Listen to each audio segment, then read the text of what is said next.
Hi. Hello. Obviously, Brad Kramer with RJ Mechanical. Don't know most of you. I've done a pretty good job of keeping a low profile in this community. It's time for that to change, I guess. We've completed over 250 school projects since we started this business, probably totaling $600, $700 million. I started as a shop kid, went through apprenticeship, became a pipe fitter, got involved with RJ, been president for 16 years. We average 100 some employees. We work all over the state of Minnesota, Wisconsin, South Dakota, and North Dakota. If there's pipes to be put in, we want to be there. And we really like having RJ Mechanical bids on our projects because we know we're going to get a good contract. They're one of the contractors that bids a lot of our school. I was feeling a connection. I have pictures of urinals on my phone too. But then he said we gotta talk now. But then he said 1973 was a long time ago, and I'm like, that's when I was born. I'm on Medicare. I got the floor one. Cole covered most of the topics that I'm interested in, but I'd just like to reiterate some of the things. He's talking about steam leaks being under the floor. If someone can show me how to find them, we'll make a killing doing that around the country. I mean, it's hit and miss. You start cutting, you start digging. As soon as you find one, you find three more. I mean, you asked the question earlier, where do we start? That's kind of the plan for tonight. That's not the question. Where do you stop? You can't. You get into domestic water piping, you want to eliminate the lead. You can't just take out a third of it and eliminate the lead. You have to get rid of all of it. You don't get rid of the lead by taking out pieces. The heating systems, you can start replacing part of the steam. Right now your boilers are in good shape. They've been maintained. You walk down there and you think they're almost brand new. I mean, they've really been taken care of. But if you put in part of a new system, you connect that new system to your old system.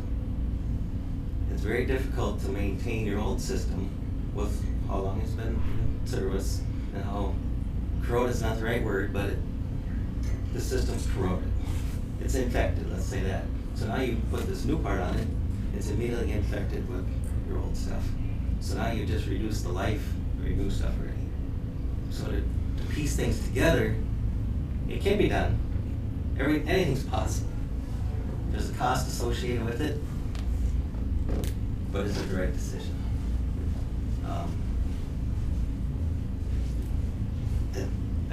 I don't see an end. If Plan B goes, if it goes, you'll drive by here and it'll look just like it did before it started. And people will wonder what happened to the money. And I know you guys will bust your butt trying to convince the community, and I don't know.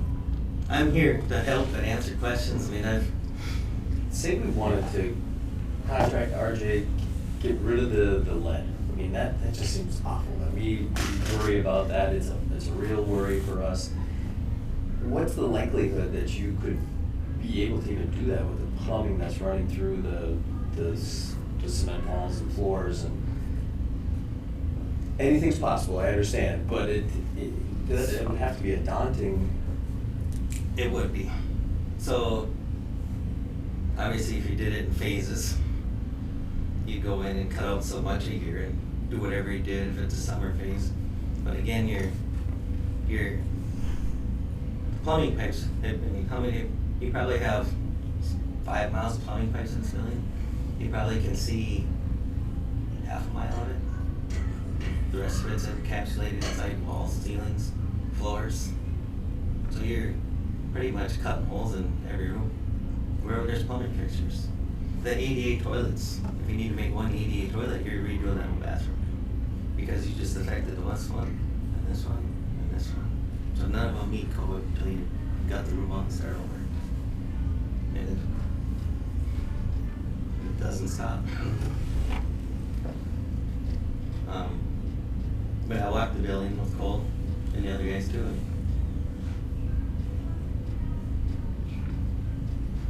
Enough said. I mean, I don't know much about all this stuff, but I've got 2 pages of notes and I look at it, just go.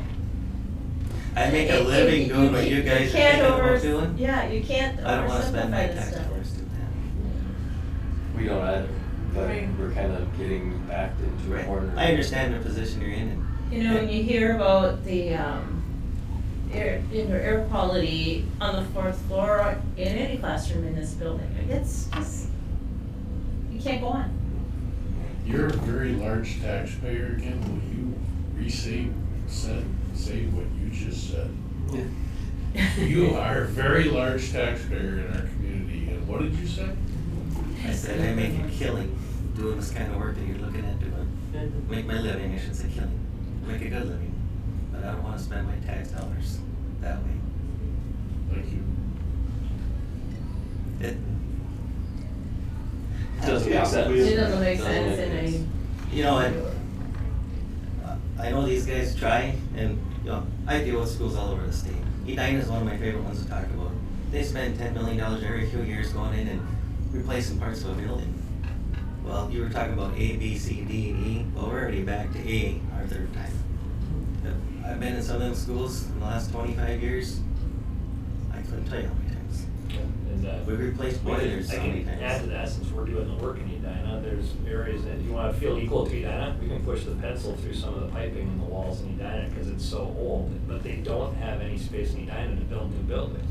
So when we evaluated with them, how do you wanna do this, they didn't have options other than to invest in the buildings, and it's going back in and saying, well, we're gonna have to keep putting money into these buildings over the years, because there's no place to build a new high school in Edina, there's no place to build new elementary schools there. And it's like that all over the metro, and so your question of, you know, how do communities deal with this, in the metro area, you don't have many options.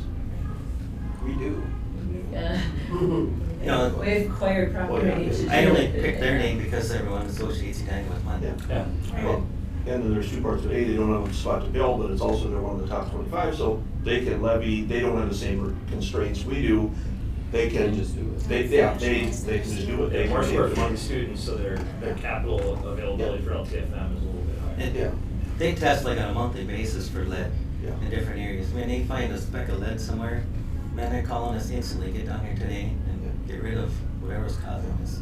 And it's not, I mean, it's Wyzetta, it's Eden Prairie, Edina, I mean, you can go on the list.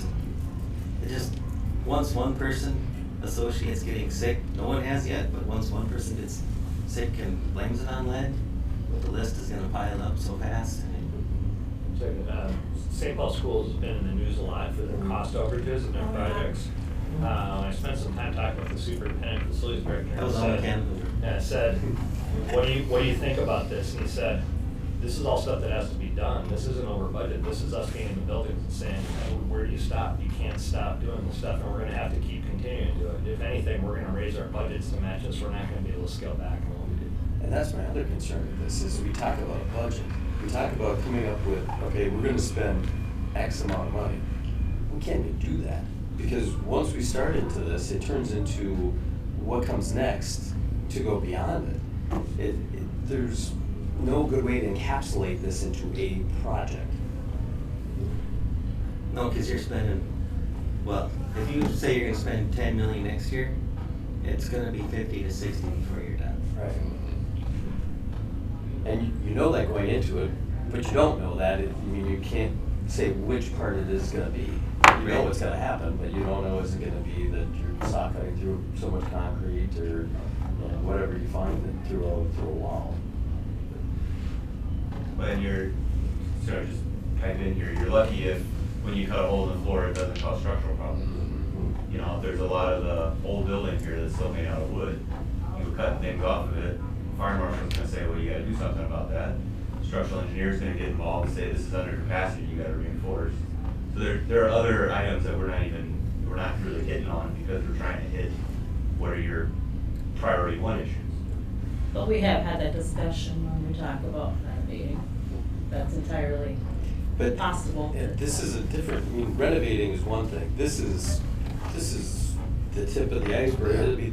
This is trying to get indoor air quality better, it's not changing educational space or adequacy or making a commons area. But I'm talking about the proverbial can of worms Right, maybe opening if you quite But handy. And like you said, you just dump all that money and you drive by it, you never see it. The taxpayer money would, you'd never notice it from the, looking at the building. Just to find your condensate leaks on your boiler systems could be like hundreds and hundreds of thousands of dollars. Yep. And then what kind of structural problems are you gonna find from 55,000 gallons of water leaking through every year underneath that you're gonna have to fix once you find it? Suppose you were just talking about floor covering, et cetera, and if you're digging in and up and underneath, well, when if ever are you gonna change a floor covering and say, well, that's when you're gonna do it. Same with the walls, same with these, we're gonna bring this up. That only makes sense, you know, you're gonna have a cost of going in and a cost of coming back. You find you're taking steps to protect carpet that's 20 years old. Yeah. Putting, covering down Yeah. on it and saying, well, we better not ruin this carpet because we're not putting new carpet in. Yeah. And patching and matching, good luck. Yeah. Yeah. Or beyond, Yeah. or beyond interior Matching, decorating. right. or- And as all of that, it's further down the list, but at the same time, that is, the sense comes in to say, God, if you're ever gonna do this, this is when you do it, you know? So, same with the boilers, same with everything, so you have everything that you worded very good at, yeah. You infected the system of saying you don't have to do it now, but you would want to, you would need to do it of. Yeah, you become so inefficient because, you only have this much to spend right now. Yeah. So you have to stop. Yeah. Now it costs you twice as much to do what you should have did. Yeah. Yeah. I've lived in Mora for, I don't even know how many years now, but I think part of the struggle is people, you throw out these large numbers, 40 million, 60 million. Most people obviously have never spent $1 million in their life. Never will spend $1 million in their life. So they hear this huge number and there's no way anything should be that expensive. I could buy the house of my dreams for $1 million. And they could. But the concept or to grasp that dollar value, I think, is one of the real struggles. They don't realize what things cost. If I told them it would cost $4 million to redo the mechanical system, they'd call me nuts. Reality, I see it every single day. You're the We do. professional. I'm not alone, but that's reality. It's reality, and I was just gonna say that it's not that we're sitting here trying to use manipulation or threats or anything, it's just the reality we've been dealing with. Right. And you're a little bitter. Not always, but. Yeah. So I don't know if you have any questions or, Well, we appreciate your expertise. Thank you, Thank you. you guys, I'm in town, so. If you have questions. So, thanks. Thank you very much. Chip? I'll stay back